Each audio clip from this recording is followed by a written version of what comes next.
Assalamualaikum warahmatullahi wabarakatuh.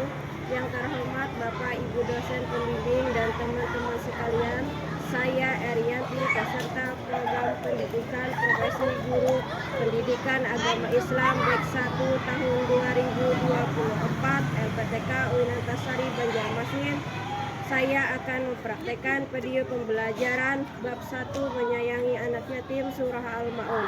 Membaca surah Al-Maun dengan baik dan benar dan hukum bacaan mim sukun di kelas 5 di UPTD SDN 1 Karang Taruna, Kecamatan Pelihari. Selamat menyaksikan. Assalamualaikum warahmatullahi wabarakatuh.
Seperti yang telah kita ketahui, Nabi Muhammad menaruh perhatian yang sangat besar terhadap anak-anak yatim. Pada suatu hari raya, Nabi Muhammad pergi keluar rumah untuk melaksanakan sholat Idul Fitri, sementara anak-anak sedang bermain dengan gembira di jalanan. Namun di kejauhan, tampak seorang anak kecil duduk berseberangan dengan mereka yang sedang bermain. Dengan pakaian sederhana dan tampak murung, ia menangis terseduh. Melihat hal itu, Nabi Muhammad segera menghampiri anak tersebut, lalu beliau berkata, "Nak, mengapa kau menangis dan tidak bermain bersama mereka?" Anak kecil itu tidak mengenali bahwa orang dewasa yang sedang berada di hadapannya adalah Nabi Muhammad yang merupakan utusan Allah. Ia pun menjawab, "Paman, ayahku telah meninggal." Ia mengikuti Nabi Muhammad dalam menghadapi musuh di sebuah pertempuran, tetapi ia gugur dalam medan perang tersebut. Nabi Muhammad mendengarkan dengan seksama rangkaian peristiwa dan nasib malang yang menimpa anak tersebut. Anak itu pun melanjutkan ceritanya. "Ibuku menikah lagi. Ia mengambil warisanku yang merupakan peninggalan ayah, sedangkan suaminya mengusirku. Kini aku tak memiliki apapun, dan hari ini aku melihat teman sebayaku merayakan hari raya bersama ayah mereka. Perasaanku dikuasai oleh kehampaan tanpa ayah, karena itulah aku menangis." Mendengar penjelasan dari anak malang itu, hati Nabi Muhammad runtuh. Ternyata masih ada anak-anak yatim dari sahabat yang gugur membela agama dan Rasulnya di medan perang yang mengalami nasib malang seperti anak itu. Namun Nabi Muhammad segera menguasai diri. Nabi yang duduk berhadapan dengan anak ini segera menggenggam tangannya. "Apakah kau sudi bila aku menjadi ayahmu, Aisyah menjadi ibumu, Ali menjadi pamanmu, Hasan dan Husain sebagai saudaramu, dan Fatimah sebagai saudarimu?" Tanya Nabi Muhammad. Mendengar tawaran itu, anak itu seketika mengerti bahwa yang dihadapannya adalah Nabi Muhammad SAW. "Kenapa tak sudi wahai utusan Allah?" jawab anak ini dengan senyum terbuka. Nabi Muhammad kemudian membawa anak angkatnya pulang ke rumah. Di sana anak ini diberikan pakaian terbaik. Ia dipersilahkan makan hingga kenyang. Penampilannya diperhatikan. lalu diberikan wangi-wangian.